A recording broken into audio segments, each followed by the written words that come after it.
恩定法師容慈法師好慈悲你哋啊！今日嚟咧就即係光臨指導咁樣。咁各位蓮友、各位師兄咁今日咧好開心咧，能夠同大家咧分享呢一個淨土法門咁樣樣。好，正話咧師儀都介紹過。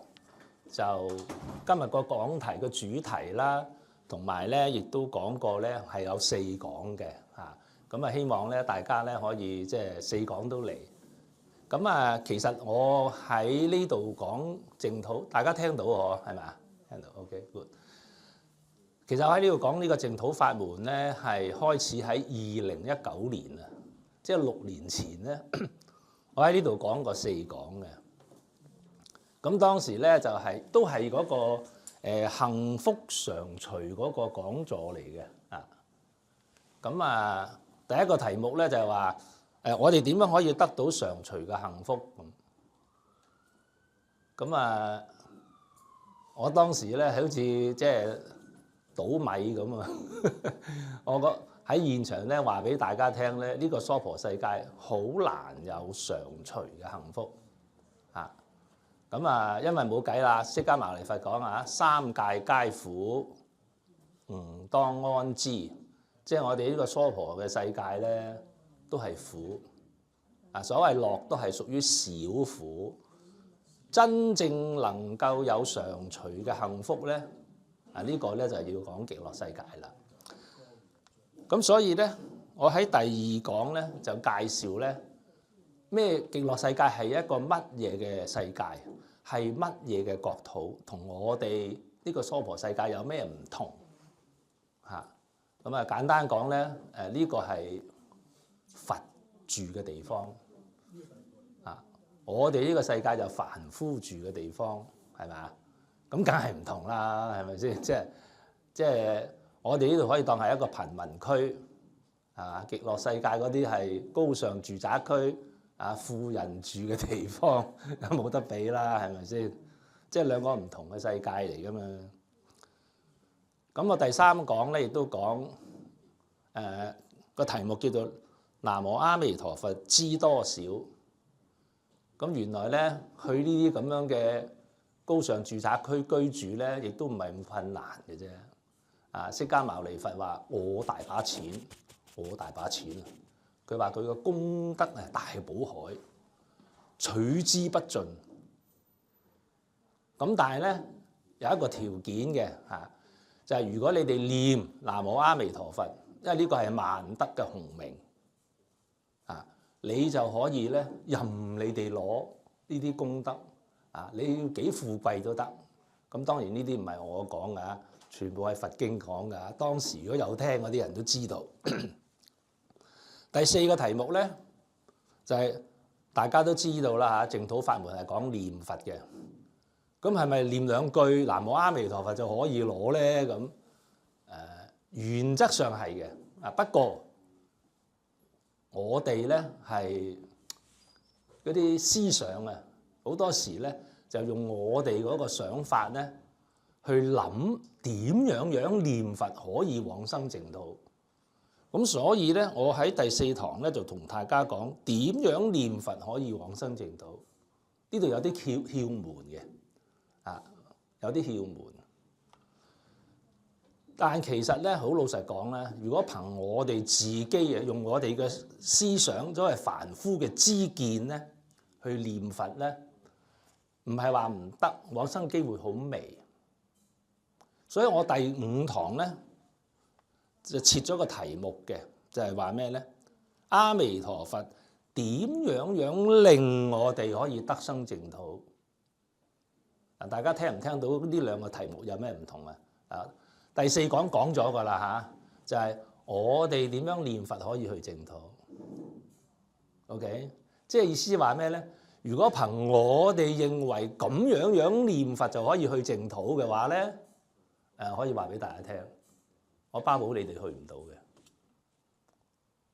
即係如果用我哋認為啱嘅方法去淨土咧，念佛咧係去唔到嘅。咁點樣一定可以去到咧？就係第5個題目啦，就係彌陀怎樣令我哋可以得生？但得生喎唔係往生喎，佢令到我哋得到往生呢個極樂淨土，係佢令我哋得生。呢個真係本來係 subject 嚟嘅，我哋點樣做可以得？而家轉就轉咗係一個 object passive 嘅佢令我點樣去到？即係佛用乜嘢方法令到我去到？點解咁講？一個聽落去一個好似好難去到嘅法門突然之間轉一轉個即係嗰個觀點去睇呢個法門咧，就變到咧好似可以話二度借火嘅咁其實咧不過嗰陣時咧就安排咗喺2020年嘅唔知3月定係4月講。哎呀，啱啱疫情爆發，成個 talk 就 cancel。咁拖拖拉拉，我又自己有啲健康嘅問題，諸如此類咧，就拖到今時今日嘅6年後咧，先至同大家再繼續講埋呢個最重要嗰 part 點樣阿彌陀佛點樣令我哋可以得生淨土呢個問題。咁但係講呢個問題咧，咁直接講咧都係可能大家唔係咁容易明白。咁我特登選咗個題目咧，就係從臨終助念同埋平生業成咧去認識淨土。咁點解我要咁樣講咧？其實好多人咧就想去往生淨土咧，佢最大嘅焦慮疑慮就係我臨終可唔可以提起正念我臨終仲可唔可以阿彌陀佛嚟唔嚟接引我？即係佢恐怕咧臨終有好多障礙，所以去唔到。但係呢一個題目咧，其實咧正正好反映就係我講嗰個第一個啦。如果你諗住自己點樣念佛可以往生淨土咧，你個結論就會同自己講啦，死啦！我而家成世人念佛都冇用嘅，我一定要去到臨終嗰一刻，臨門一腳，我一定要念咗一句南無阿彌陀佛出嚟，我先至可以往生。嗱，如果咁樣講咧，真係有啲可惜。點解咧？因為我諗在座冇人知道自己有冇機會臨終㗎。你明唔明我講咩？意思即係話咧，我哋唔知喺咩環境下會往生嘅。有陣時咧，啃一啃，夜晚瞓覺，第二朝早走位咗，咁邊度有臨終啫？係嘛？飛機突然間嘣一爆炸咁，你未必有好多臨終嘅機會咯。所以你點樣安排到萬無一失都好啦。你自己安排所有一切嘅可能性㗎啦咁。但係咧，你都唔能夠做到萬無一失㗎嘛？係咪先？咁但係其實呢一個係咪淨土法門咧？咁都係嘅。有啲人喺佢平生嗰陣時咧，佢冇好認真咁樣睇淨土三經，佢冇好認真咁樣咧去聽佛陀講呢個淨土法門。咁話唔係嘅喎，我成日都聽嘅喎，我聽好多人都講嘅喎，個話往生淨土咧，唔係好似你想咁簡單㗎，細路好辛，唔係咁容易㗎，呢樣嗰樣。講到咧念佛往生咧係好難嘅，大家同唔同意啊？聽人講邊個話念佛往生好易㗎？咁有冇人聽過咧？第一次聽嗰啲人咧，通常都係覺得係唔容易嘅。你上去網上睇下，絕大部分咧，你話即係舉手投票咧，我可以夠膽講咧，90%嘅人咧同你講念佛往生咧都係難嘅。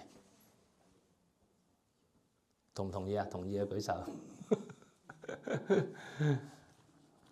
但係咧好得意喎，呢幾年咧網上邊咧又吹咗一陣風啊，有一種潮流啊。呢種潮流就係咩咧？好多人咧係引用咗咧一啲佛經啊、祖師菩薩啊，甚至隋朝同埋唐朝啊早期嘅淨土宗嘅祖師，佢哋寫嘅論著就講咩咧？講往生淨土係非常之易嘅，易係咩咧？又易得往生咧，又必得往生咧，又定得往生咧，就話決定往生咧，自然往生咧啫。即係講到好輕描淡寫，冇乜嘢嘅。咁點解會有兩個極端嘅咧？但咁事實上係嘅喎，淨土法門咧早期啊，可能大家都聽過㗎。我起碼嗰陣時喺香港界限街佛清嗰度講嗰啲佛學班咧，阿賢德法師同我講㗎，淨土法門係易行道好易行嘅。咁樣咧就你如果修禪，你持戒你唔掂，你咧就念下佛，就同佛結個緣，咁嘅話咧你就有機會就去淨土啦。呢個係叫易行道。係邊個講嘅咧？係龍樹菩薩講嘅。咁我記得好清楚。不過我當時梗係唔認自己係愚夫愚婦啦，係咪先？香港大學畢業啊，大佬。我真係識睇經㗎喎，我中文有 credit 㗎喎，啲古文難唔到我。咁我就呢個唔係我杯茶，咁我擺低咗一邊嘅啫。咁啊，中意研究下啲唯識禪宗啊咁樣。咁所以咧，其實呢樣嘢對我嚟講係唔陌生。但係點解冇人講嘅咧？點解個個都話難嘅咧？而唔係易嘅咧？咁樣個問題出咗喺邊度咧？究竟邊個啱，邊個唔啱？其實咧，我都想同大家講咧，真係唔好聽人講，唔好呢啲嘢唔慳得嘅，你知唔知啊？唔能夠咁就手㗎，你真係要睇佛經。睇咩佛經咧？淨土三經，你唔好乜嘢經都攞嚟睇喎。你依家研究嘅係淨土法門啊嘛，呢個法門咧就係淨係有三部經，由頭到尾都係講緊一個概念，就係念佛往生嘅啫。你唔走去睇，你睇嗰啲即係其他，因為念佛咧每一部佛經咧都係講兩樣嘢嘅。第一個就目的，第二個就方法。即係你究竟學佛，你個目的係咩咧？咁我個目的係開悟嘅，我個目的咧係要持戒身口意三業清淨嘅咁。咁你唔好睇淨土三經啦，你睇其他經啦咁。淨土法門嘅利益，佢個目的一定係往生，同唔同意啊？淨土法門方法係咩咧？係人都知啦。淨土法門有人叫佢做念佛嘅法門，所以一定係念佛，係嘛？所以念佛往生呢個淨土法門咧，大家一定要專心，唔好夾雜其他經典，一定要專睇淨土三經。嗱，呢個係我一個好失敗嘅經驗，因為我好中意睇經嘅，乜鬼嘢經我都中意睇。咁睇到我咧就頭擰擰，即係好糊塗啊，好亂啊！直至到咧我12年前咧死心塌地啦，我一定要一門深入學淨土咧，我先至係知道咧，我一定要專心睇呢個淨土三經。大家知唔知啊？無量壽經、觀經同埋阿彌陀經呢三部經睇落嚟好似三部，但係釋迦牟尼佛咧係由頭講到落尾，嗰個係一部經嚟嘅。而咧呢個阿彌陀經咧係呢三部經嘅總結，所以我今日會同大家分享。三部經好長，講唔晒，就係同大家咧去講呢個阿彌陀經。所以今日個題目好特別咧，就係我知道大家因為擔心臨終助念而唔知道咧，你哋又未臨終咯，大家未臨終啦，你哋都仲係平生之機啫嚇，唔知㗎，行唔行到出門口都唔知㗎嚇。不過當大家係即係平生之機啦嚇，咁呢個問題引起咧，同大家分享啲經，而睇睇咧淨土法門咧佢嗰個真實義。其實學習淨土法門咧，我同大家分享一啲經驗，除咗話第一樣，你一定要睇佛經。唔好睇其他嘅經典嚇。第二樣，大家冇留意咧，其實淨土法門好特別咧，就係佢涉及兩位世尊嘅教化。邊兩位世尊啊？釋迦牟尼佛，仲有咧？冇錯啦，阿彌陀佛。所有84000法門咧，都係一位世尊講嘅啫，就係釋迦牟尼佛。從來咧唔會有一個法門咧係有兩尊佛出現嘅，除咗淨土法門。咁呢個説明咩咧？淨土法門係真係唔係咁簡單。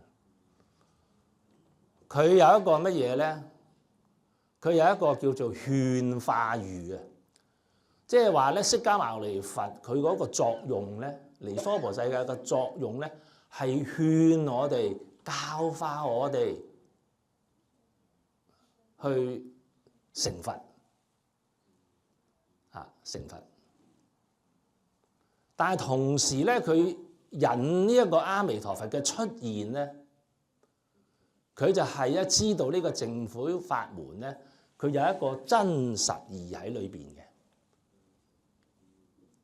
嗰個咧背後嘅力量啊，就係阿彌陀佛。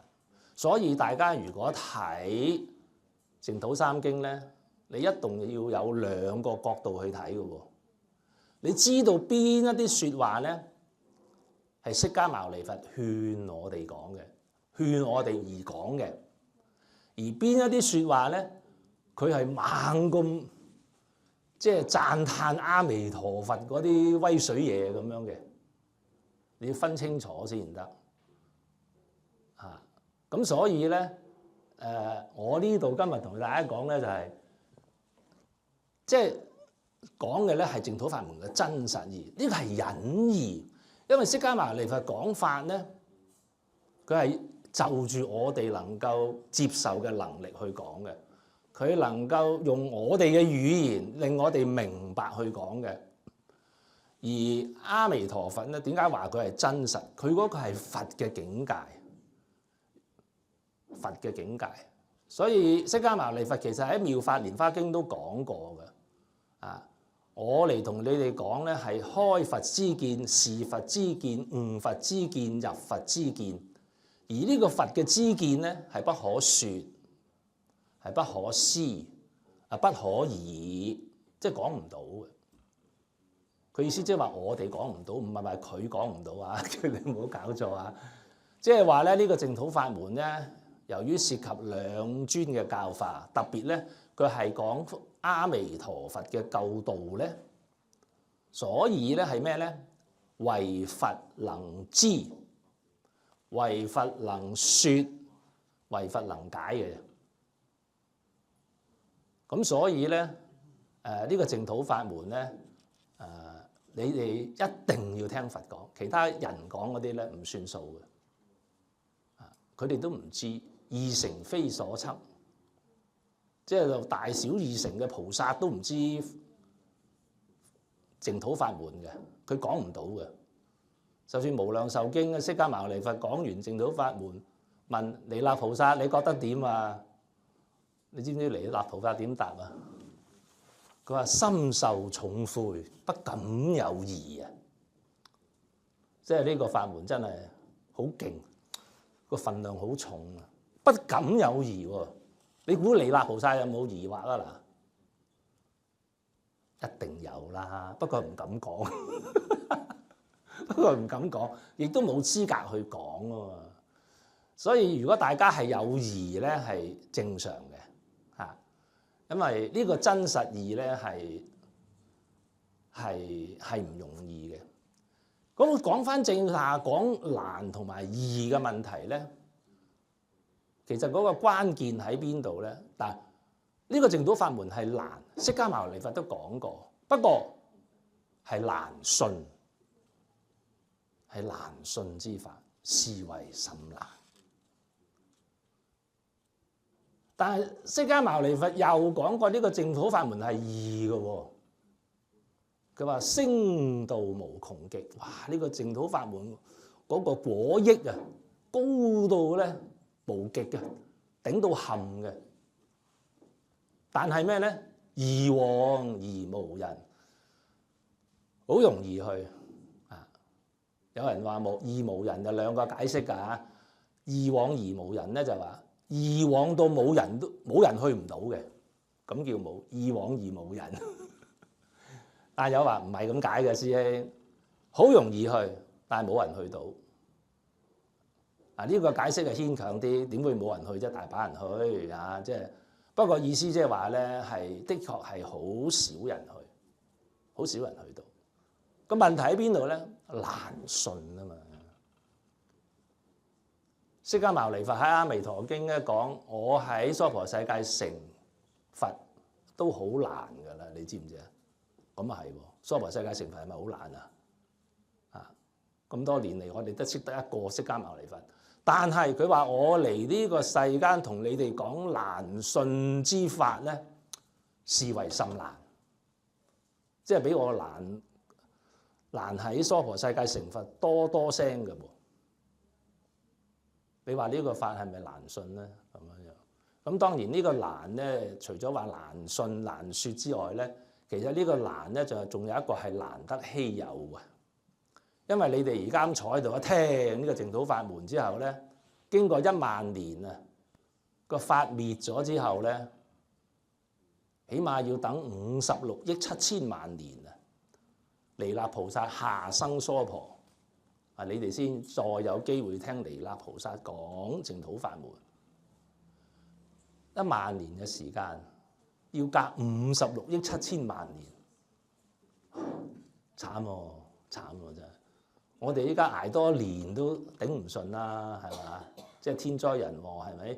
仲要等56億1千萬，大佬唔好啦啩？所以阿彌陀經裏邊咧好特別嘅。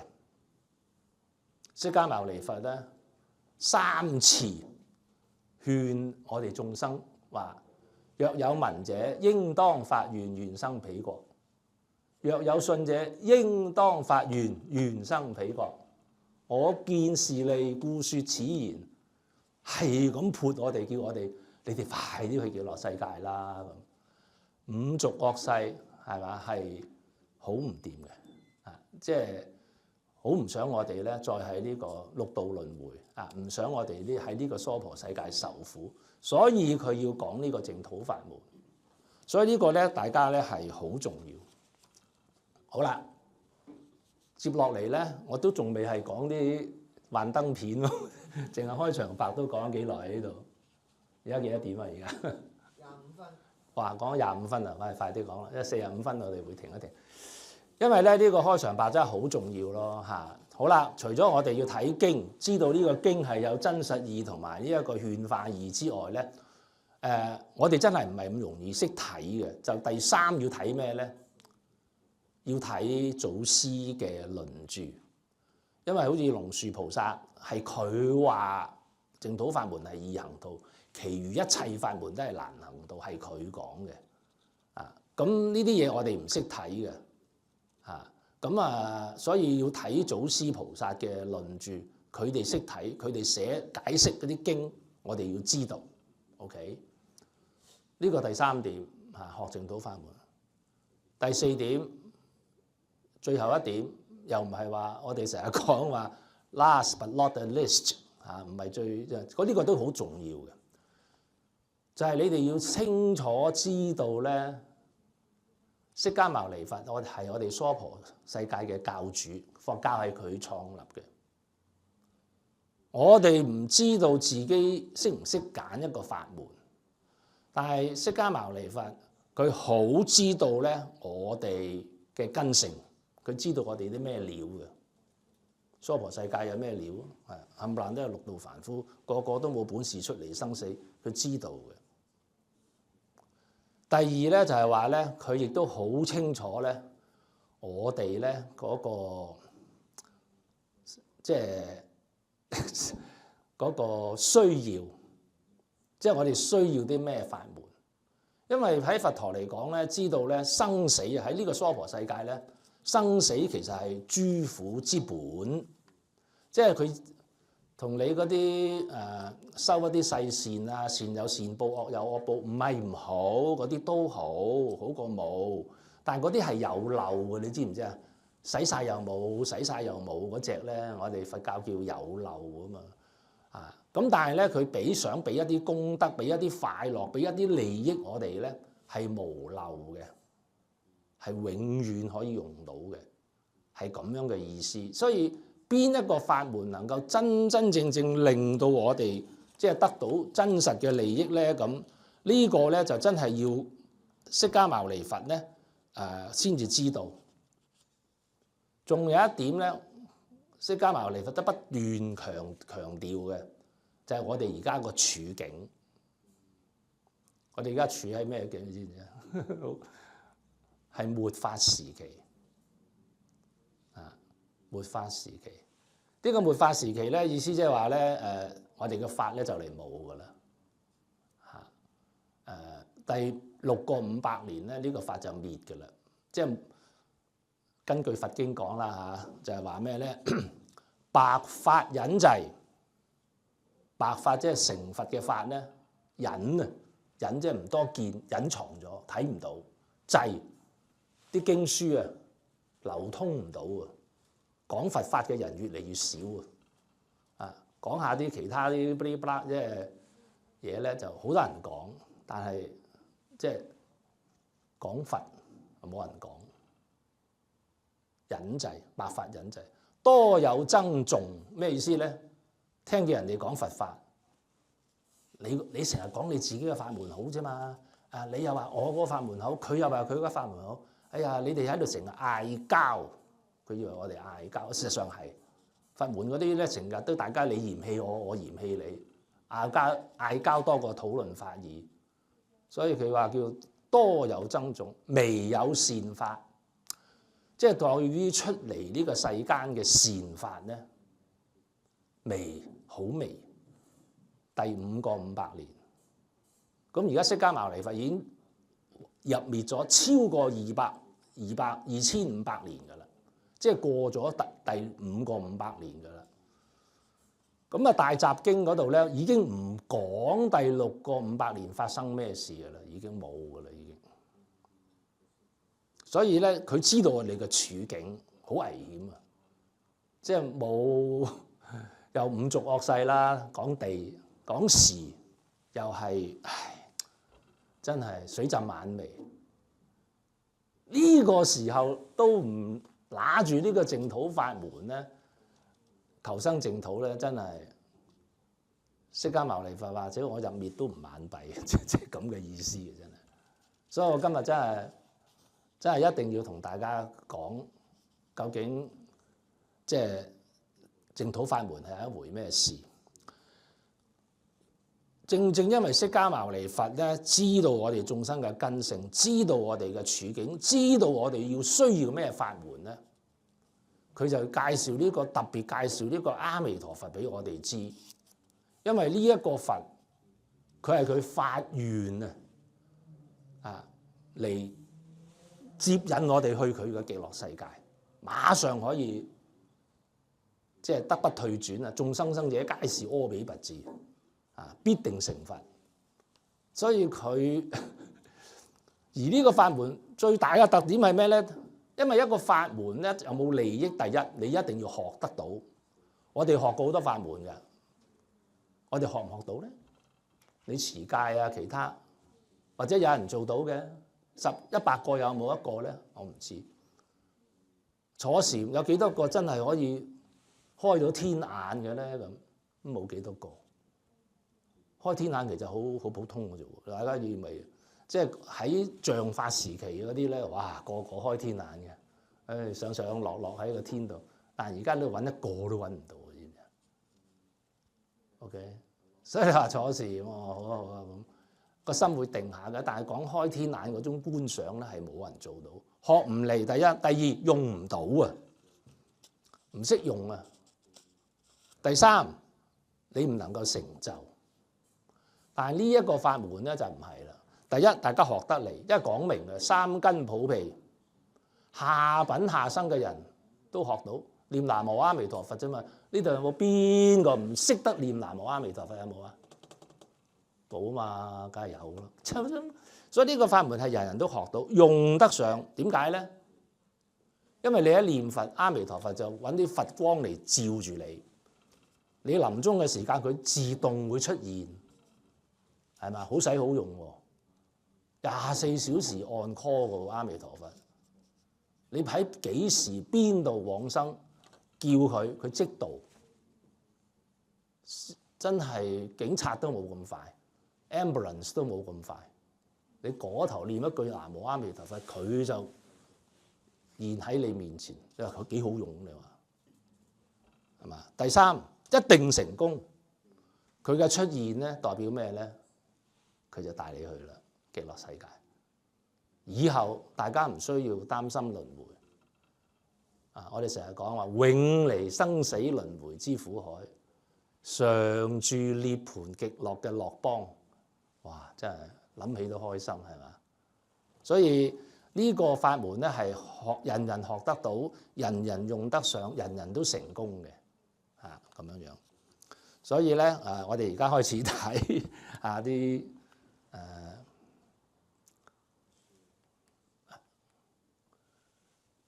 好。嗱，點解我第一張圖片咧幻燈片就介紹俾大家咧？呢個係阿彌陀佛嘅念佛往生願。正話講過啊，念佛法門咧目的係往生，方法係念佛。咁啱得咁巧咧，阿彌陀佛48大願之中咧有一個叫念佛往生願，即係中到正晒㗎嚇。咁原來咧呢一個願咧同大家講咧，佢係淨土法門嘅根本，係根源嚟嘅。呢個根本根源咧，佢係喺地下有粒種子，由嗰度開始發芽咁上嚟，而家已經好壯大啊！如果冇咗呢個願咧，冇阿彌陀佛啊，冇咗呢個願咧啊，冇極樂世界，冇咗呢個願咧，我哋想念南無阿彌陀佛都冇得念啊！你知唔知啊？真係好慘啊！真係。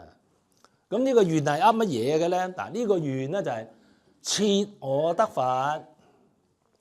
呢個我知唔知係邊個啊？嚇？唔係嘛？設我得佛喎，有冇人知呢個我係邊個啊？啊，佛齊師兄，佢領頭係邊個嚟㗎？呢個我嚇？法藏比丘邊個講啊？哎呀，有冇禮物啊？俾禮物你。呢個我係法藏比丘，佢係未成佛㗎，明唔明啊？未成佛㗎，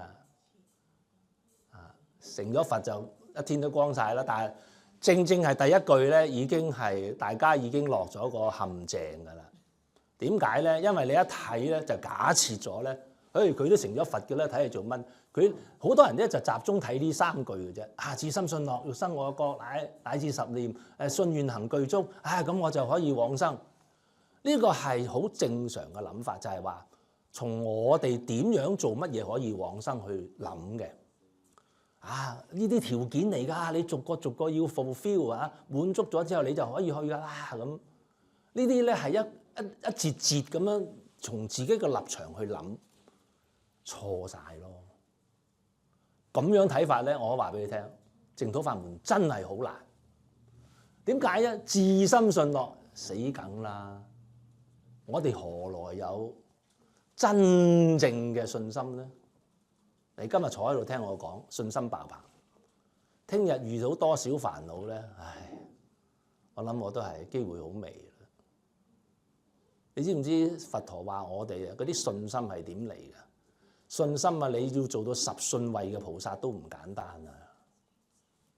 善財童子就差唔多啦，係《華嚴經》裏面嘅善財童子嘅級數，佢先至可以講得至深咋。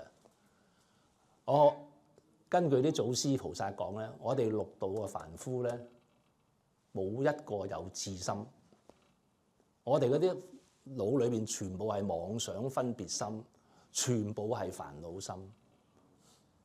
所謂至深即係真心，真即係話珍珠都冇咁真，係唔會變嘅。大家個心會唔會唔變咧？可能你老公你老婆對你係好嘅愛係唔變，但我話俾你聽，呢啲係假嘅，你知唔知啊？唔可以信，冇一樣係永恆嘅呢樣嘢。佛教已經講過俾你聽啦，諸行無常，觀心無常。唉，你又唔聽佛講，即係聽你老公講，聽你老婆講，唔掂嘅呢啲嘢。佛教徒唔應該係咁嘅，知唔知？所以咧，如果你咁樣睇得，但係佛教咧就即係而家呢個我咧係法藏比丘，佢話你至心信樂，就係話我而家發呢個願，你信唔信我發得成啊？嗱，法藏比丘依家 challenge 我哋喎。你信唔信咧？我未成佛㗎，成咗佛啦，唔使你信添啦。OK， 我未成佛，你信唔信咧？係咁樣問你哋嘅。假使我真係可以有極樂世界出現，而你又想嚟我個佛國，係呢家佢冇佛國㗎喎，未有㗎喎。啊！但係如果你起到個咁靚嘅高尚住宅區嚇，我係好想嚟住㗎咁。哦，得，阿彌陀佛話得，法藏話得。咁你做咩咧？乃至10念咁。嗱，呢個乃至咧好慈悲嘅喎，大家有冇留意啊？哎呀，你真係，就算你係我唔知佢10念叫我哋做咩嘢啊？但係起碼嗰個乃至咧，令到我就即刻諗到，哎呀，我有冇份㗎？我已經衰到貼地㗎咯喎，我係罪惡到貼地㗎咯喎，我有冇份咧？咁樣係咪好得意啊？啊，即係我哋如果從發願嗰個人去睇就發願咧，係另外一番觀景，即係另外一種想法嚟嘅。我哋真係好希望咧，法藏菩薩咧真係能夠成佛，因為佢真係好慈悲，係嘛？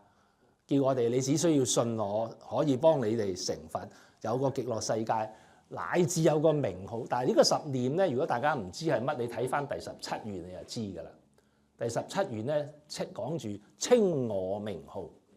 呢個10念啊咁嚟，10咧係代表具足啊，即係話咧具足啊，你稱我10聲南無阿彌陀佛。呢個10係唔係數字，係即係具足圓滿咁嘅意思。即係就算你係念我10聲南無阿彌陀佛，若不生者，啊你唔往生咧，我唔成佛。咁講喎。為除五逆，誹謗正法，咁又點解咧？係咪真係五逆十惡嘅人、誹謗正法嘅人冇得往生咧？好多人咧，從自己嗰個角度去睇呢個願咧，即刻褪咗出嚟。哎呀，死啦！我今生我諗我冇做過嘅，不過我真係唔知道我過往生唔知有冇做過，咁我有冇份咧？咁其實呢句係咪咁樣解嘅咧？唔係喎，呢句説話有個玄機嘅，你知唔知啊？但我唔係禮橫節曲嚟講啊，不過我希望大家咧就係話你真係將以前一啲嘅觀念咧抹一抹佢先，啊，再小心啲聽我講啊。首先咧，呢個十方眾生的而且確係包晒所有嘅眾生，冇話有啲唔得，有啲得嘅。OK， 佛會唔會有啲得有啲唔得嘅？佛嚟救你唔會嘅。OK， 所以肯定係包埋。而且你都知道釋迦牟尼佛講啦，佢就係因為知道我哋冇本事出嚟生死，而嚟發願要救我哋啊嘛！你要明白呢個大前提嚟嘅喎，唔係使乜法藏菩薩去發願啫？你睇《無量壽經》就知啊，喺法藏菩薩之前有53個佛，佢哋都冇法子發一個願咧，能夠將呢啲五逆綁法嘅凡夫咧救到佢哋。直至到法藏菩薩咧，佢即係發咗呢個超世嘅大願，喺世自在王如來面前咧，即係頂禮三拜，講出佢呢個宏願。所以呢個如果你大家睇佢法藏菩薩個初心啊，你就知道佢100%係為咗呢啲逆綁嘅凡夫。點解佢喺呢度講咧？佢就話俾一啲逆綁嘅凡夫聽，如果啊我發咗呢個願而成就咗嘅話咧，而你都唔信，而你都唔想嚟，而你都唔肯念佛，咁就死啦！呢啲人咧將會繼續犯逆綁罪，繼續唔信佛法。咁呢啲人咧冇法子可以嚟到。即係我未發呢個願之前，你就唔使講啦，梗係輪迴啦。但係我一成就咗個願，你唔信，你唔願，你唔念佛，咁我點救你咧？咁其實呢個信願行咧都唔係一個條件嚟嘅，我同大家講。點解咧？就係話其實你係咪真心想離開六道輪迴先？你係咪真係相信咧？即係生死輪迴係你哋諸苦之本，即係所有嘅苦啊，都係嚟自咧生死。所以咧呢個咁嘅唯除五逆誹謗正法咧，就係話如果你唔信咧啊，咁就繼續係做呢啲，去唔到往生咯咁樣。咁所以咧，如果你一睇咧，你就知道咧。從法藏菩薩嗰個講法嚟講咧，去解讀呢個第18願咧，你就知道咧信係乜嘢信？信受彌陀救度。願係咩咧？願生彌陀淨土。行係咩咧？專稱彌陀佛名，係咁嘅意思嘅。就唔係話你點樣真信，你點樣去設願，你點樣去篤行，唔係唔得都得㗎，可能有啲人得㗎，但係好難咯，真係好難。其實咧呢個咁嘅諗法咧，其實我有機會同大家分享，其實係第20願嚟嘅，唔係第17願。即係意思啲好多人咧，佢初聞呢個淨土法門咧，都係會咁樣諗嘅。直至到佢第2次聽翻淨土法門，知道自己做極都做唔嚟啦，點算咧咁樣？佢先至會用呢一種方法咧去理解呢個淨土法門嘅。咁呢度咧，我想解釋翻咩叫乃至十念。其實釋迦牟尼佛咧喺《觀經下品下生文》咧係解過嚟嘅。呢個下品下生文大家可能都讀過或者未讀過，我唔知，因為好多人都話俾我聽佢未讀過《觀經》，因為佢係驚佢教觀想，其實呢個100%錯嘅。觀經啊，最精彩嘅部分咧就係呢一段嘅啫，喺下品下生。不過個個咧掛住求連生上品，就唔理得，死都唔好下生下品啦，咁鬼死 cheap 呢啲，我唔會嘅，我係要求連生上品。其實，大家明唔明白釋迦牟尼佛嘅苦心啊？釋迦牟尼話俾我聽，連下品下生人念佛都可以往生，你哋肯定唔係下品下生人啦。你話你念佛往唔往生咧？梗係往生啦！呢啲叫舉一個下品下生嘅人嚟激勵你哋咧，你哋念佛一樣往生。佢點講咧？就係話如此如人，因為佢係真係綁法噶嘛。臨命終時，嗱呢個乃至咧有2個意思。第一，如果講罪福啊，呢啲人咧。佢講佢個福啊，幾乎零咁滯噶啦。五逆喎，有咩壞事做過？佢未做過啊，具諸不善嘅喎。阿彌陀佛，乃至你係五逆十惡嘅凡夫，我都救你。呢個第一。第2個乃至係咩咧？乃至你臨命終，喂，你臨命終念南無阿彌佛都可以往生，你都未臨終，你而家已經念啦，唔通你話你唔可以往生咩？阿彌陀佛會唔會咁啊？梗係唔會啦，係咪先？你而家都念佛咯，即係其實佢俾信心我哋咧，俾到咁噶啦。但係我哋就誤會咗，有陣時唔信，你都睇唔起。所以呢一個咧就係，如果冇人同你哋咁樣去解釋，即係佛嗰種慈悲咧。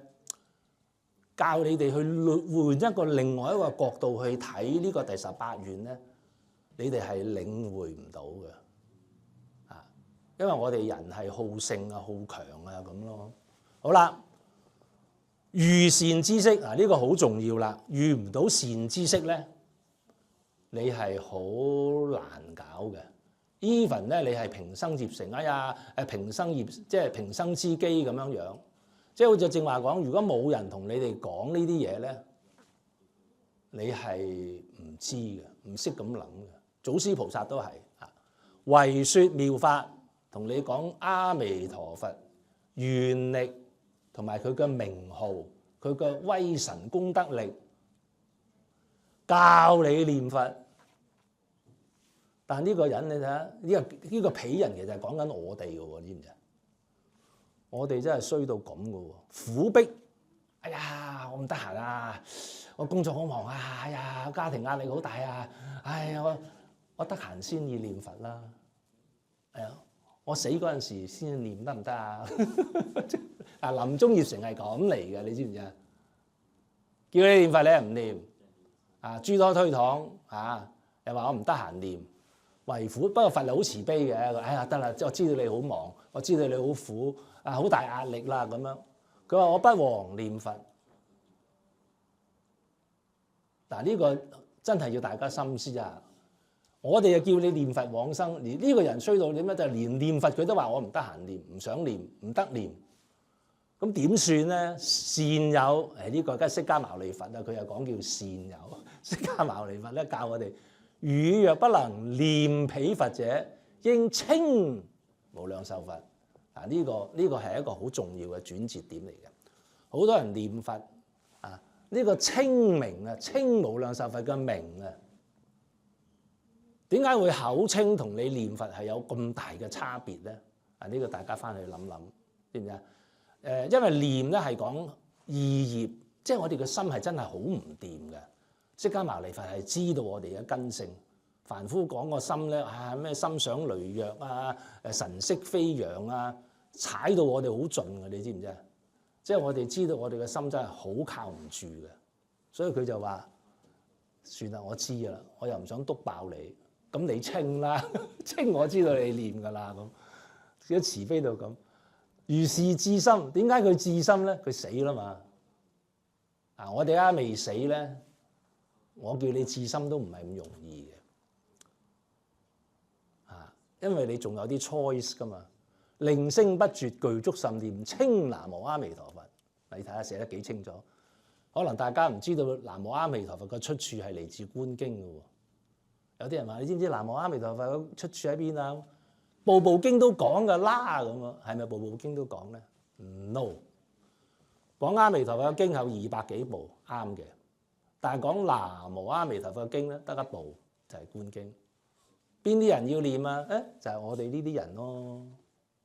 我哋要南無阿彌陀佛，因為我哋乜都唔識做，做唔到，一定要南無，南無佢，歸命佢。呢個就係代表信願。阿彌陀佛呢個名具足有無量嘅功德，係佢阿彌陀佛修完行，將功德送俾我哋。咁樣叫做信願行具足。所謂具足十念咧，嗱呢度講十念啊。咩叫具足十念咧？信願行具足，唔係乃至十念喎。第18願叫乃至十念啊。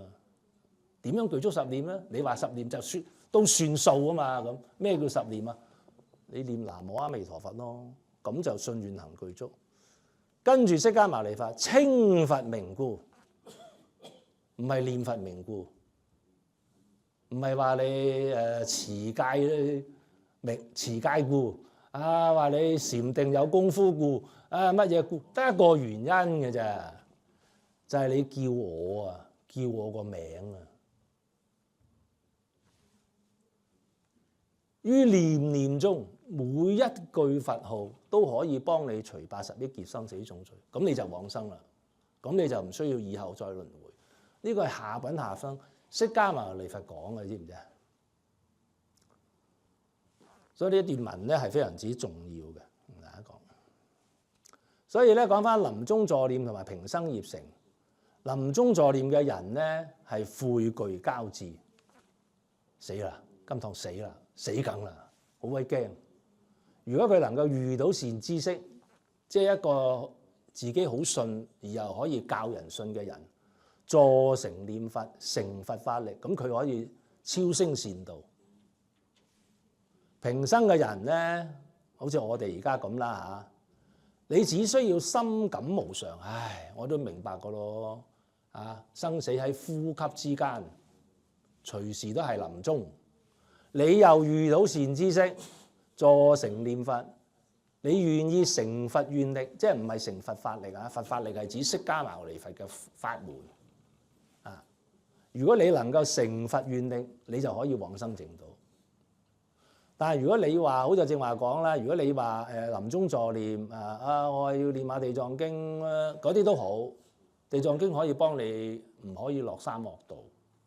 金剛經好唔好啊？都好，因為佢講嘅一切有為法如夢幻泡影，你能夠出嚟呢個三界六道咧，就係無為涅槃界，知唔知啊？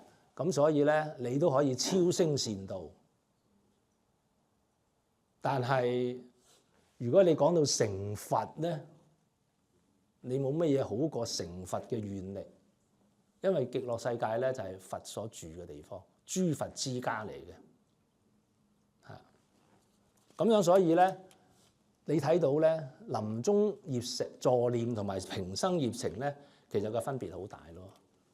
係咪要休息一下？我 Vivi 啊，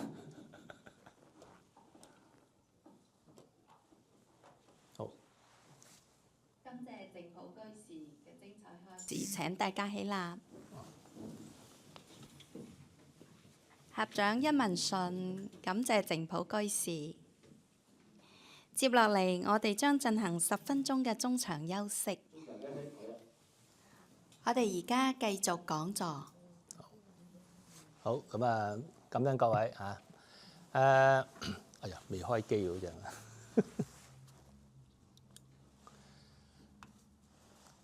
喺未正式講呢一個阿彌陀經之前咧，想同大家即係分享一個正話都提過嘅問題嘅。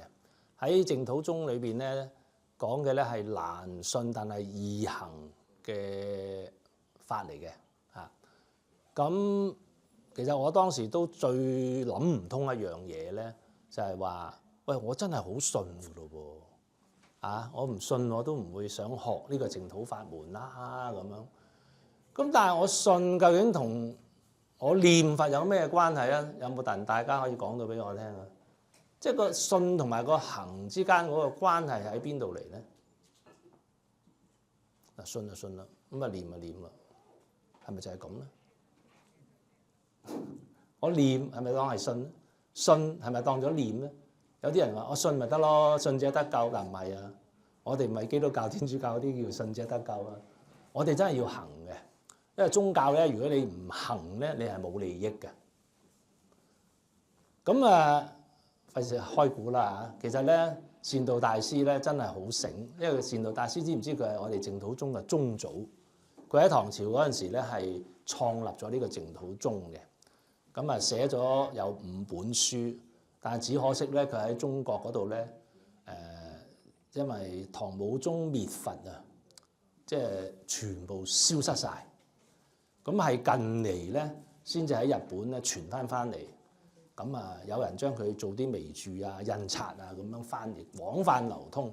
咁啊，我哋先至有機會睇嘅。佢寫嗰本書咧就叫《觀經四帖疏》咧，就係立呢個淨土宗嘅。咁啊，其中提到咧就係信同埋行嘅關係4個字嘅啫，大家一定記得。佢就話就行立信，就行立信啊！咩叫就行立信咧？咁舉個例俾大家聽嚇，大家都睇過醫生㗎啦，係嘛？冇理由啊，冇啦，唔睇醫生㗎嚇。你睇醫生咧，通常都會問下人有冇好醫生介紹啊？係咪咁啊？咁再唔啱咧，就上網睇下 review 啦，係嘛？睇下呢個係咪好醫生啊咁樣樣。咁所以咧，其實我正話講嗰個臨終預善啊、預善知識咧，其實我哋去學一樣嘢、信一樣嘢咧，都係要問人嘅意見，攞啲 reference 啊，係咪啊？同唔同意啊？好啦，但係到你睇嗰醫生嗰陣時咧，你唔信又唔會去睇佢，但係你呢種信咧，其實都唔係信到佢十足嘅喎，係咪？如果佢醫好你，咁你咪信多啲咯。佢醫唔好你，咁咪轉咗去第二樣嘢咯。淨土法門一樣嘅，你睇你念南無阿彌陀佛，遇到個善知識，你又聽佢講，信到十足，你又會容易睇到啲利益。但你信啲唔信啲，就係呢個醫生咁樣分析我嘅，俾啲藥我食得唔得㗎？都係唔好啦。我都係聽阿媽話，執兩劑茶補補先。再唔啱，我做下啲運動，我係信自然療法嘅，有乜有乜嘅，好多主意嘅。其實即係表示你唔係幾信佢。所以當你話俾人聽你信淨土法門嘅時間咧，其實我哋當時嘅心態咧，同大家分析就心理分析咧，其實都係咁嘅樣嘅。你唔好以為話我話信就係信啦咁，但係個內心嚟講咧，我哋叫呢啲唔係叫心信，真真正正入淨土法門嗰個叫心信。咩叫心信啊？心同錢，即係任得你講嘅啫喎。你又唔知我心諗咩嘅，唔通你話我心啊？你話我錢啊？咁啦。但係我想同大家講咧，呢個心信咧喺淨土法門嚟講咧係講決定嘅。你要喺咁多個法門裏邊要作一個決定 ，yes or no？ 你係信足佢一世啊，定係我仲未揀定㗎？咁事實上咧，我夠膽講咧，好多人覺得淨土法門好難，或者好多人咧擔心自己臨終咧需要揾人助念先至可以往生咧。呢啲所有嘅一切，都係因為你哋對阿彌陀佛嘅信心未作出一個決定。阿彌陀佛，你係咪揀中我一個先？你睇下我呢個法願係咁啊，自心信樂。你唔好話俾我聽，你又信第二個佛，唔係㗎，我要信藥師佛㗎。我病嘅時間我都係求藥師佛㗎咋，有乜有乜。如果你睇藥師經咧，你就知㗎啦。藥師經話一個求生極樂世界嘅人啊，佢聽到釋迦牟尼佛講藥師佛，而佢聞咗阿彌陀佛嘅名號而未決定，所以佢轉咗去念藥師佛名號。咁釋迦牟尼佛就話啦：呢個人你估佢臨終去唔到極樂世界咧？咁大家知唔知藥師經咧係點樣去極樂世界嘅？佢都係去極樂世界嘅喎。大家唔好誤會以為唔係嘅。念阿彌陀佛就去西方極樂世界，藥師佛就去東方琉璃世界。呢個係你講嘅啫。藥師經唔係咁講，阿彌陀經都唔係咁講。都唔係一樣佛啫嘛，冇理由嘅。都係阿彌陀佛嚟外形嘅咁樣。臨終我念阿彌陀佛，念藥師佛，咪藥師佛嚟咯。呢個又係我哋嘅想法，因為每一個佛咧都係有佢自己嘅即係 play role 即係佢個角色喺救度眾生係有個唔同嘅角色，唔會有衝突嘅，知唔知啊？講咗阿彌陀佛係臨終來迎佛咧，我可以話俾大家聽，嚟親來迎嚟接引你嗰個佛，一定係阿彌陀佛，唔會有第二個佛。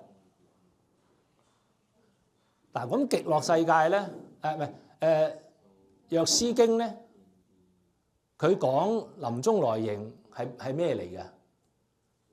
大家有冇睇過？啊，係八大菩薩啊！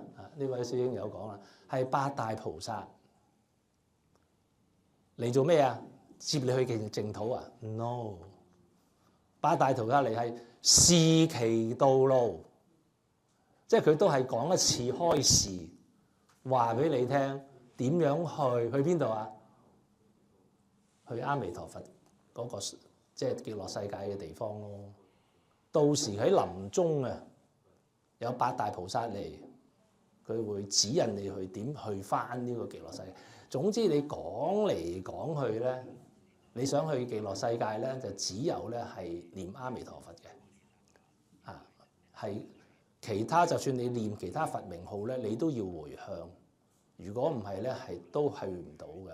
OK， 等於你信醫生一樣，你信開一個阿彌陀佛，佢係大醫王咁樣咧，你又要轉態去信第二個咧，其實呢個就唔係深信，你仲未決定究竟你揀阿彌陀佛啦，定係揀藥師佛，你要作出一個決定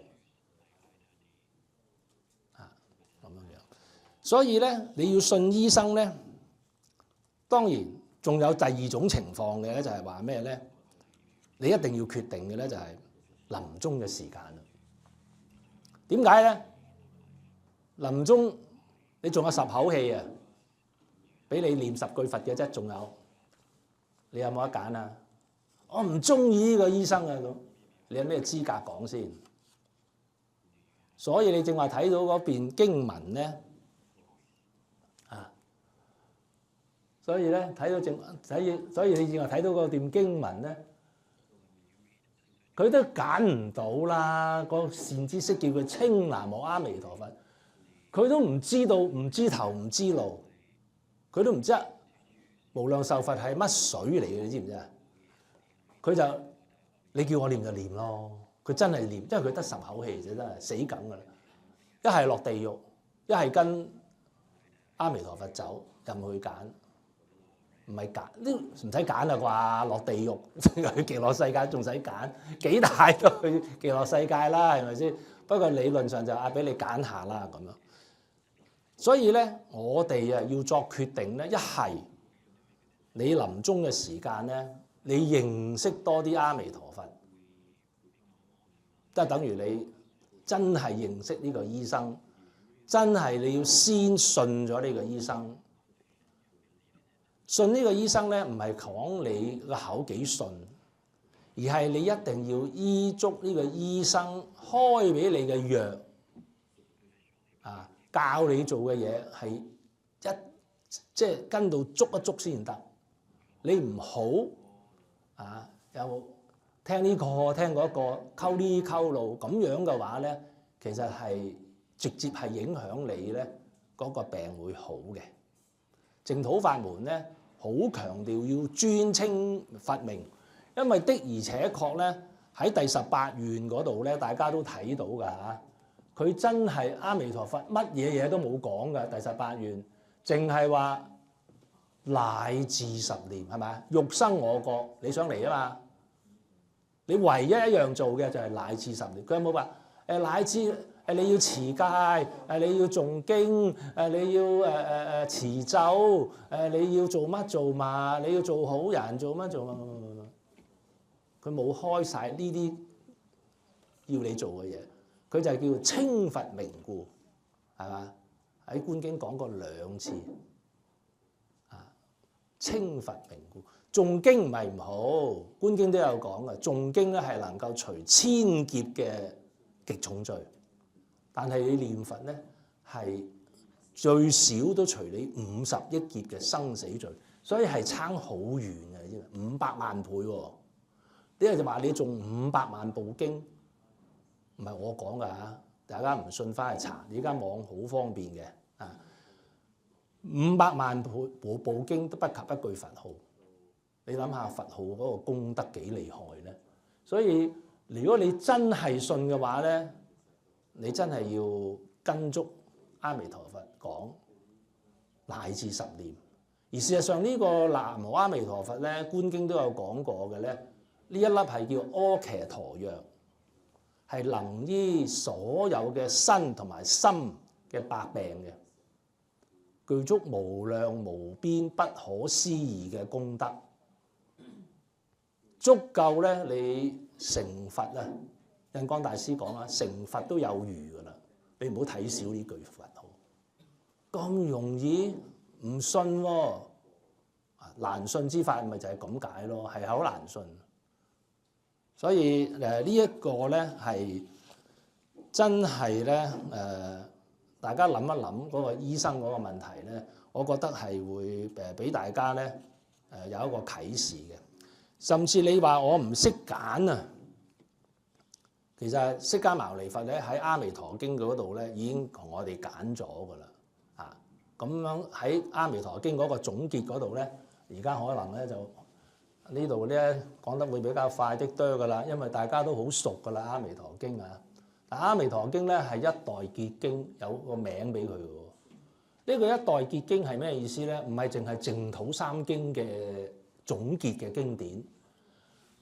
係釋迦牟尼佛一代時教嘅結經，意思即係話咧，阿彌陀佛喺我哋娑婆世界講經講咗49年，行經300餘會，講咗84000法門。原來咧總結啊，成咁多嘅教法總結就係喺呢部經，所以叫一代結經。佢係喺呢個《阿彌陀經》咧，喺無問自説嘅情況下咧，3次勸化我哋眾生往生嘅。OK， 大家留意一下。佢一開波咧喺《阿彌陀經》就講㗎啦，無問自説冇人問嘅。以前就一定有邊個問個緣起咁，冇人問嘅。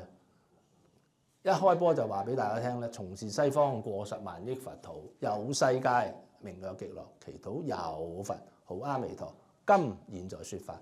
呢個字咧好得意嘅，即係佢首先講地方啊，首先講地方啊，跟住咧即係話俾你聽有個距離啊，有名啊，同埋咧最重要就係呢句啊，今現在説法。即係你釋迦牟尼佛2500幾年前喺其士急孤獨園講呢個阿彌陀經嗰啲人聽嘅話咧，就知道咧阿彌陀佛係今現在説法。我哋而家坐喺度睇到呢句咧，你就知道阿彌陀佛喺度今現在説法。將來大家唔知幾多年後睇到阿彌陀經咧，又話佢今現在説法。咁呢個佛究竟有冇過去有冇未來嘅咧？即係冇咯，係咪啊？有冇留意啊？好特別嘅喎，幾時睇佢都話今現在説法。阿彌陀釋迦牟尼佛可唔可以做到咁咧？唔得。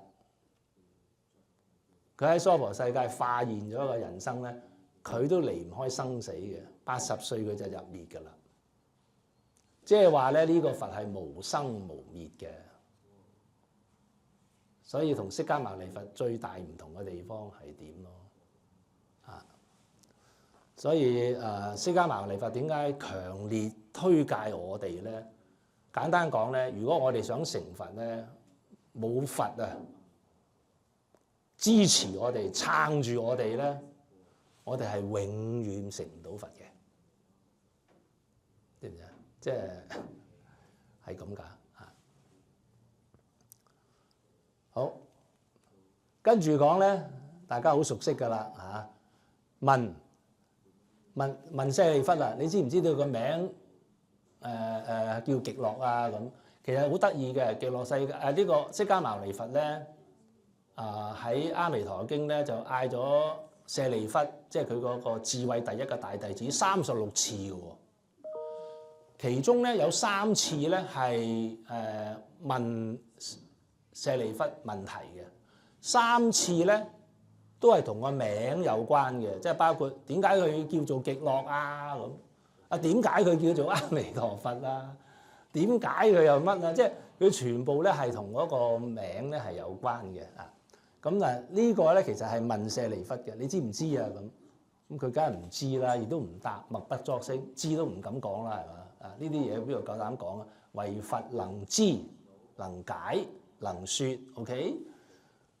佢就話俾大家聽啦，啊叫做哎呀，成日都撳錯咗，係啊，佢咧就係叫做極樂啦，就係因為佢無有眾苦但受諸樂。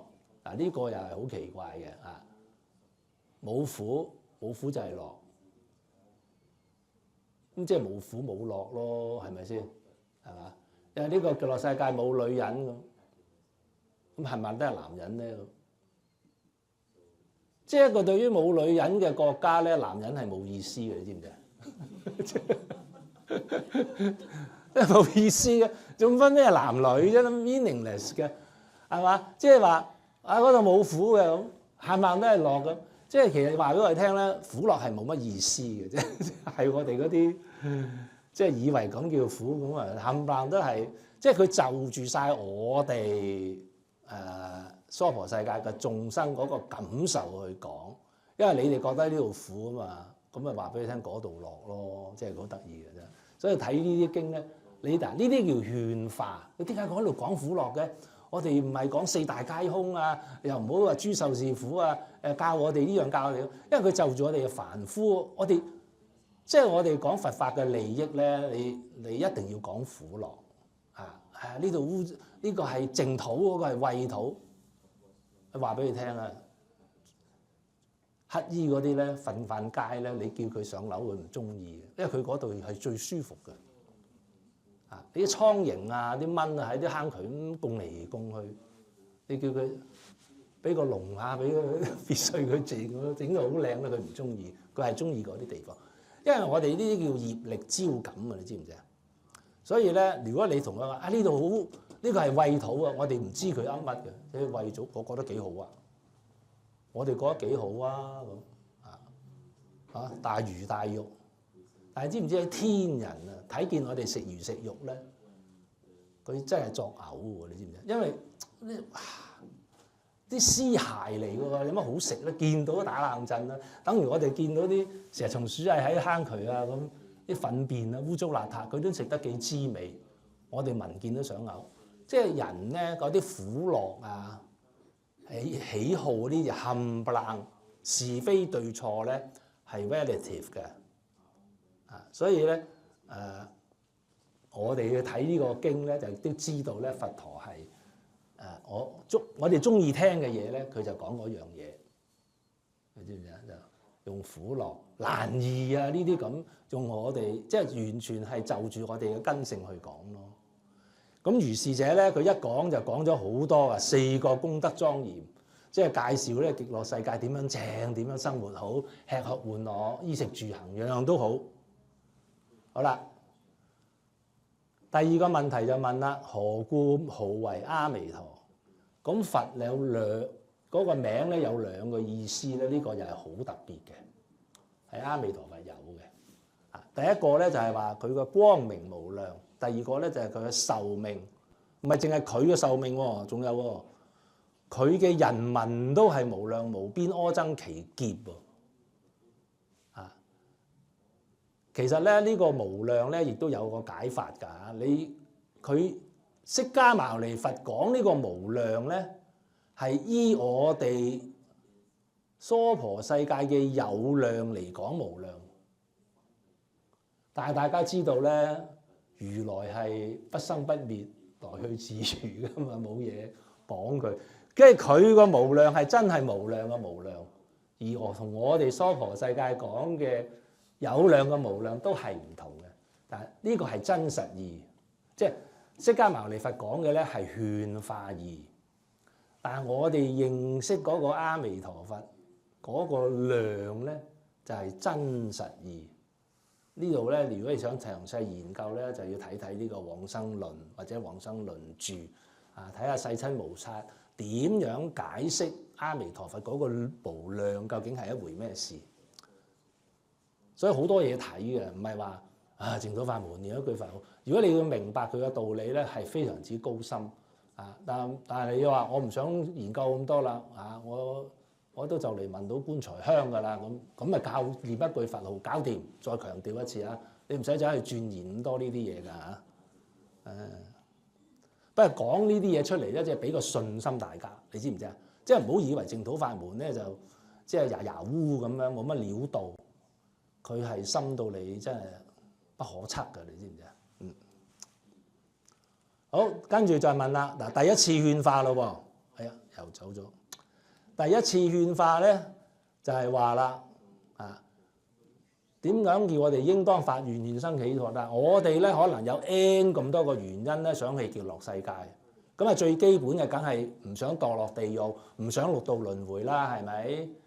其他嗰啲唔好講啦嚇，即係好多嘅嚇。有啲話哇，嗰度吃喝玩樂喎，啊又享受喎，咁咩？有啲話30以上80種好喎，啊又唔使日日化妝美容喎，出去見人喎，啊日日可以去旅遊喎，啊供養他方10萬億佛，睇見都開心啊！但係咧，釋迦牟尼佛俾一個理由我哋咧，你哋一定要去嘅。你知唔知點解我勸化你哋去極樂世界咧？嗱，呢個就係理由啦。得與如上善之人俱會一處。呢個唔知呢個理由吸唔吸引大家？可能你哋唔知道啊，點解釋迦牟尼佛咁講嘅？觀經咧，原來韋提希夫人咧係講咗一個原因，點解一個凡夫咧，佢作為凡夫，佢想求生極樂世界。佢話佢咧，因為佢好慘嘅啫，貴為皇后，見到個仔殺老豆。即係佢世界上最深愛嘅2個男人咧，竟然就即係搞出一餐咁嘅倫常嘅慘案，即係佢睇到好化啦。佢話世尊，我唔想再留喺呢個惡世，五濁惡世嘅叫做，我唔想再見到啲惡人，我唔想聽見啲惡聲。3個惡字啊，慘唔慘啊！你真係，大家唔知有冇體會咧？呢個係咪惡世咧？真係好惡！依家啲惡人當道，好唔掂，惡人惡聲，日日喺度，真係唉！殺人係無數，佢話你抵死你就死，完全唔需要俾理由。所以咧，如果大家有咁嘅感受啊，大家覺得呢個世界咧都唔好再有咩幻想嘅話咧，你就好感受到呢句説話嘅重要性，係一處，唔係分開4土喎，冇分樓上樓下嘅喎，係一處，即係一個大家庭。咁裏邊有咩㗎？哦，觀世音菩薩、大勢至菩薩喎，啊，諸上善人喎。其實無量壽阿彌陀經提過有2種善人，一個就係眾生生者皆是阿比跋致，呢個第一種善人。其中多有一生補處，呢個係第2種善人。所謂上善之人咧，其實係講一生補處菩薩。即係我哋啲級數咧，去到咧，大部分嘅人咧，都係補處菩薩，同阿彌勒菩薩咧係平起平坐嘅，真係好難相信。呢啲上善之人咧，你唔好以為啊，我都識啦，邊個都好好人㗎咁。哎呀，唔係講嗰啲啊，你知唔知啊？人哋阿彌陀經係講得與如是諸上善人咧，係講阿比跋致菩薩、一生補處菩薩。呢啲上善之人，中善嘅人咧就係啲聲聞啊、緣覺啊咁，小善嘅人就係我哋講話世間嘅善，即係佢啲善嘅層次係好高嘅。OK，好啦，而家戲肉嚟啦嚇，講點樣往生極樂世界。咁喺未正式講點樣去往生極樂世界咧？釋迦牟尼佛咧一棍就毆埋嚟喎，毆埋你，即係話對啦。我先警告話俾你哋聽先啊！喺未講往生極樂世界嘅方法之前，我話俾你聽，你會有啲乜嘢嘢，你會做啲咩嘢，唔可以往生極樂世界先，因為佢用一個否定嘅方法嚟講咗先，呢個好重要嘅，因為往生方法係嘛？念佛啫嘛，我識，以為好巴閉嘅，我又覺得係咁啊，邊個又咁講啊，咁叻唔切咁樣樣。佢話俾我哋聽咧，所有嘅方法都係小善根福德因緣，你係唔可以得生彼國。即係你大家諗緊嘅心目中諗緊嘅任何嘅方法咧，都係屬於小善根福德。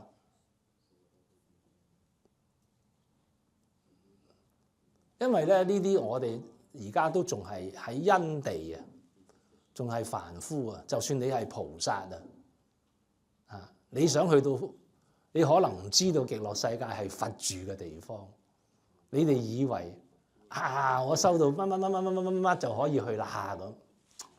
哎呀，真係冇錯啊！你做人修五事五戒生天你就修十善，係咪啊？你想做阿羅漢，你就修四聖體法；你想圓覺，你就修12因緣；你想做菩薩，你就修六度萬行；你想成佛，你成佛做咩好咧？成佛要做咩㗎？唔係修六度萬行得㗎咯。成佛就係一定要靠念南無阿彌陀佛。真嘅呢句，彌勒菩薩就係爭呢一步，所以佢都係補處菩薩。將來佢同啲眾生講呢個淨土法門，佢就可以成佛啦。所以釋迦牟尼佛嚟到呢個五濁惡世，之所以能夠成佛，就係因為佢係講呢個淨土法門真真正正度盡十方眾生咯。所以咧呢個好清楚知道咧。小善根福德因緣意思，即係我哋除我哋世間嘅因緣或者喺因地修菩薩、修諸雜善係唔可以得生嘅。正話講過啦，五戒十善，知唔知啊？聲聞呢個冚唪唥都係唔可以往生即係咁樣樣咯。好，快啲唔得先。好啦，咁乜嘢可以往生咧？而家講啦，呢個係多善根福德啦，就係話你聞呢個阿彌陀佛嘅名號。執持佢，專一心不雜亂。呢個咧就係其他經咧成日解錯嘅地方以為話禪定一心又唔好散亂咁樣，唔係㗎。呢個講緊執持嘅名號聞説呢啲咧，講念佛咧係講專一心，唔好雜亂。OK， 咁嘅話咧，佢阿彌陀佛與尊上即得往生。呢個即得係咁嘅意思嘅。所以咧呢一個咧仲有一個問題咧，就係話佢好多人咧擔心咧自己臨命終時咧個心顛倒即係唔會唔能夠清淨嘅心。其實如果你睇玄奘法師講嘅另外一部嘅《阿彌陀經》咧，佢呢句嘅講法就係叫咩咧？係慈悲加佑，令心不亂。佢放光攝取，你就唔會再輪迴，唔會再生。所以呢個心不顛倒咧，喺個程序上就係點咧？係當阿彌陀佛現前，佢會放光攝取，令到我哋個心唔會顛倒。顛倒即係會生死嘅，生死即係顛倒。我哋個心唔會再諗往即係輪迴呢樣嘢㗎啦，咁樣樣咯。同埋仲有要留意嘅咧，就係阿彌陀佛咧係臨命終時咧嚟接引嘅。到你人命終時咧，令你心不顛倒。呢度咧會反映咩咧？反映咧有兩重嘅因果關係嘅，即係意思係咩咧？阿彌陀佛點解佢會臨終來迎咧？佢唔會無不啦啦會臨終來迎嘅喎，一定係呢一個善男子善女人平生之持執持名號，專一心不雜亂，呢個係因。先至可以有阿彌陀佛臨終來迎。呢個係果。OK。第二個因果關係係咩咧？當佢臨命終時與生正現在齊前，呢個因所以產生另外一種果咧，就係是人終時慈悲加佑，令心不亂，心不顛倒，先至往生。兩重嘅因果關係，睇唔睇到啊？所以冚唪唥係有嗰個前因後果嘅，就唔好一開波就話擔心自己係死啦，我一定顛倒㗎，我心點樣？我到時個心唔清淨顛倒，咁咪輪迴咁。阿彌陀經唔係咁講，你可以咁諗，但係唔係阿彌陀經咁講。啊，佢一放光，所有嘅啲冤親債，臨命終時，仲有唔知你知唔知啊？念佛往生人咧係化生嘅，佢係唔需要經歷個中陰身嘅喎。即係呢啲咧，如果我哋遲啲咧搞個臨終咩學習班咧，會同大家詳細研究咧。我哋臨命終時咧，其實係有好多唔同嘅階段嘅。啊，所謂咩明了心慧啊，咩愛自體慧啊，即係不明了心慧啊，有好多階段嘅。咁你認識清楚我哋臨終嗰陣時發生咩事咧，你就唔使即係驚到騰騰震咁樣，好擔心咁，一啲事都冇。念佛往生人係冇經歷過病嘅苦而往生嘅，即係所以你唔使擔心啊，亦都唔使擔心阿彌陀佛唔記得你嘅喎，唔會嘅，佢自動嚟噶，自動嚟嘅，因為你決定咗啦嘛。你已經同佢個心係向住佢噶啦嘛，所以佢哋幾時個神佢跟住就攝取你不捨嘅，佢冇離開過你嘅嚇，所以你個神識一出，佢未出之前，佢已經俾你睇到嘅。好，第二次勸化啦，就係話我見是利，故說此言，即係我哋知道我哋。即係啲眾生，啲凡夫眾生成日貪小便宜，我見義嚟有質素啊！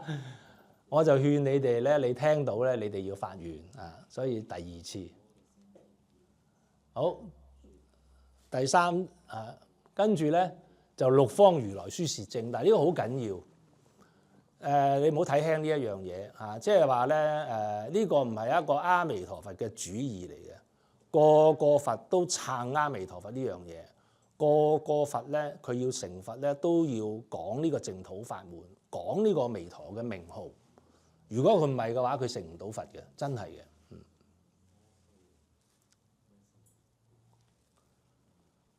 嘅。第三次勸化咧就係咁啦，就係互讚啦。嗱，你睇睇啊，我點解正話講話今現在説法咧，就係呢句嘅意思啦。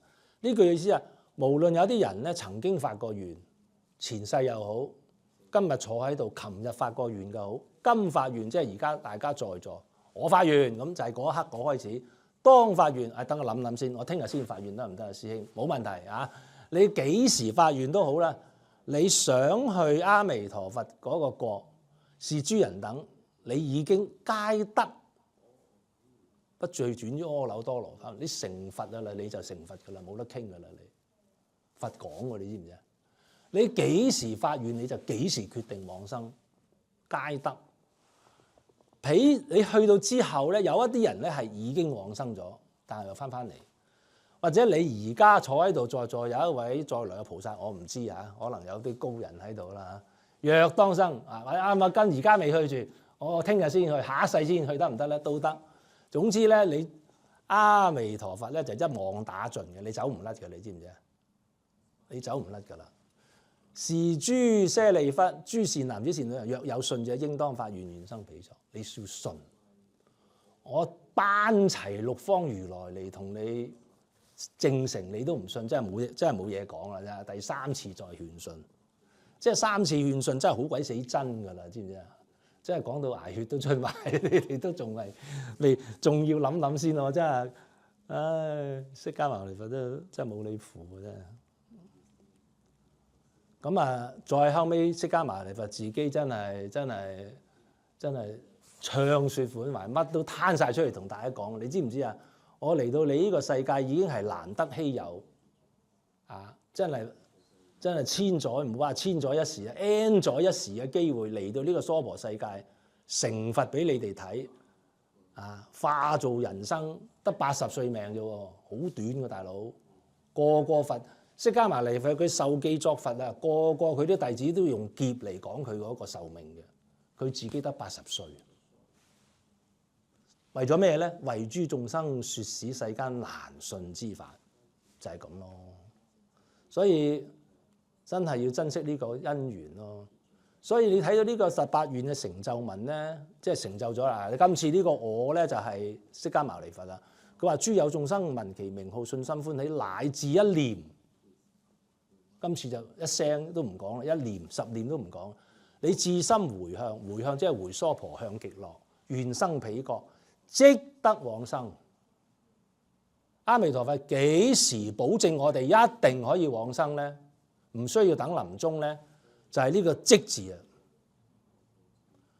你幾時願生你就即生。哇！冇咁快啊，我未走住喎。唔係，佢意思即係話你已經攞到往生極樂世界嘅資格，嗰個批文已經你得到啦。OK， 到你幾時要寫報，阿彌陀佛會現前就會接你走，你可以好安心，完全唔需要騰騰，完全唔需要怕，即得往生。呢個即字好多人都驚嘅。觀經有提過，即便往生，發3種心，即便往生。呢個即字係代表願生即心，信心決定，往生就決定。你幾時信心決定？阿彌陀佛，我知係死梗㗎啦。我死嘅時間，我係跟你一個嘅啫。你一咁講咧，阿彌陀佛就收到㗎啦。但係你要記住，你一路要念南無阿彌陀佛，念到死嗰日喎。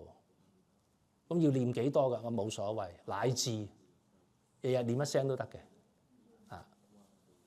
因為你唔念咧，佢唔知道你有冇變㗎嘛。即係等於我正話講食藥，你講醫生，你同佢講10萬句我信你冇用㗎。佢睇你信唔信佢，睇你有冇指示定期食佢俾開你嘅藥，佢就知你信唔信佢咯。呢個叫就行立信。你唔食佢嘅藥。哎呀，醫生你真係好啊！你係再世華佗啊！你講到天花龍鳳咧，講咁多做乜啫？你都唔念佛，你又唔食我啲藥，你一味話我好，我覺得好哽耳啊，好假啊呢啲嘢。但係有啲人咧又唔出聲啊！我睇下你有幾叻，我不過試下，我信下。佢日日都食藥，醫生又唔督爆佢，又冇問佢信唔信佢。佢日日係咁食，病情好轉。阿彌陀佛咪又係睇我哋呢樣嘢咯，所以要就行立信，你知唔知啊？所以咧呢個信心決定，往生就決定。咁呢個咧有個條件就係要念佛咯。呢度唔講啦。三經文都講埋少少啦。嗱，有啲人往生就話：師兄，我都知道念佛會往生，但係你擺喺下品下生咧，咁我去到又要12大劫喎，咁點算咧？咁我正話講過俾你聽，佢之所以擺咗12，擺喺下品下生咧，就係話佢咁樣個惡人都可以往生，所以佢擺喺下品下生。但係其實念佛嘅利益咧，釋迦牟尼佛啊，係同我哋講咧係擺喺上品上生嘅。上品上生咧就話，若有眾生佢3種心，即便往生。呢3種心係咩咧？至誠心，即係至心信樂嗰個至心。深心嗱，正話我咪同你講過啦。我哋第一次見醫生嘅時間，信少少嘅啫嘛，唔會信到10足噶嘛。你係要深心，你要呢個深心就代表個決定啦，知唔知啊？你要決定，個分別喺呢度。信同埋你決定唔同嘅。第三，你要回向發願心，你真係要一條心。呢個咧係代表咩咧？你仲要相續不斷咁樣去念佛。因為我哋呢個法門咧係就行立信，唔係睇你講，係睇你點做。所以咧，專念佛嘅人咧，我哋咧就叫佢做深信嘅人。所以我正話一見到好多蓮友咧，個個都拿住個念佛機，我哋行住坐臥都念佛啊，咁樣嘅話咧，阿彌陀佛咧知道咧，我哋嗰個信心係冇改過，個願心係冇改過。你幾時黑埋眼，佢就幾時現前就接你走，非常之安心，完全唔使擔心。好啦，我諗今日講到呢度咧，都遲到真係好多。好，線上嘅問題係：請問信修淨土法門時，除了一心研習淨土三經，還有哪些參考書籍可以提供？另外，還可以修讀其他經籍，例如藥師經、金剛經、慧釋等等，以消除煩惱、提升根器嗎？我就咁講得㗎啦，係咪？係咪？OK， 好。講呢個問題問得好好嘅嚇。咁不過我正話咧都強調啦嚇，講過咧一個淨土法門咧，主要咧嘅正依嘅經典咧，一定係淨土三經㗎啦。因為呢三部經咧都係目的係往生啦，即係個方法咧係講念佛。咁啊，其他嘅經典咧就唔係咁嚴峻嘅。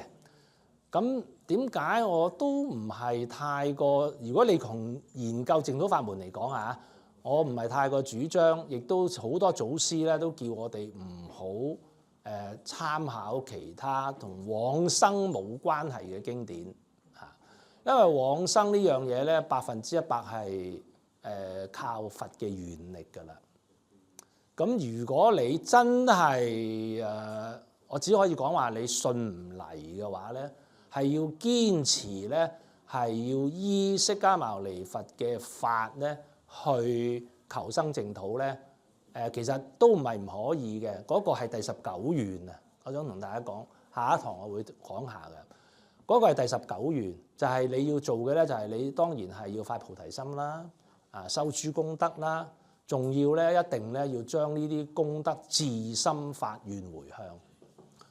咁但係我又強調過咯，即係你其他嘅經典教你哋修諸行，第一你係咪真係明白啊？明白咗之後，你係咪真係可以修行？因為你唔行咧係冇乜益嘅。解嗰方面咧，亦都喺文字上面做功夫咧，亦都係好表面下咯，即係所謂叫文字般若。咁所以咧講嘅咧嚟講，雖然佢係淨土法門啦，你想求生淨土啦。但係都可以講話係易行道之中嘅難行嘅，即係如果你係靠發菩提心、修諸功德、第19願往生咁啊，都幾難嘅。因為嗰個你靠自己啊嘛。咁而阿彌陀佛咧，佢亦都冇法子保證你往生，佢只可以應承咧係臨命終時，我與諸聖眾現在人前。呢個咧就係我正話講咧，你要臨命終時咧，你自己要提起正念，你先至有把握。咁但係，係咪真係可以臨終就唔知啦。臨終嗰時提唔提起正念咧？咁又唔知啦。即係你靠自力咧，你就有好多呢啲顧慮。咁而事實上咧，印光大師都講咯，佛力同埋自力真係差好遠，好遠，好遠。你咁我唔知點解如果你真係修淨土法門，真係想求生淨土，其實冇乜理由唔揀第18願咯。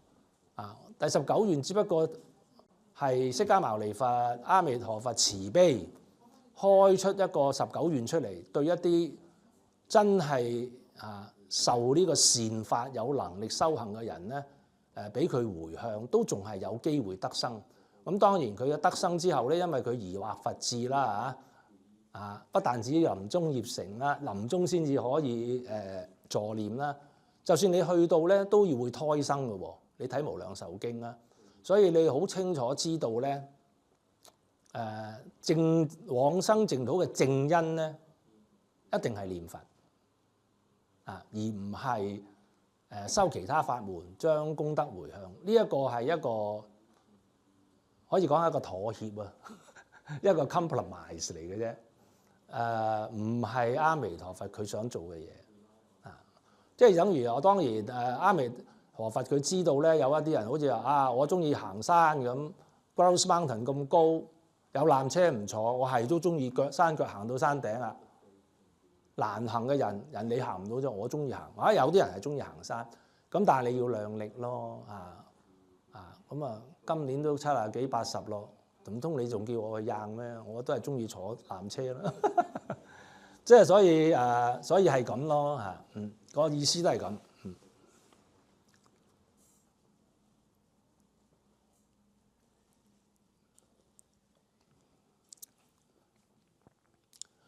有個連友問咧，就係話唯識啊嗰啲可以除煩惱，會唔會提升個根氣？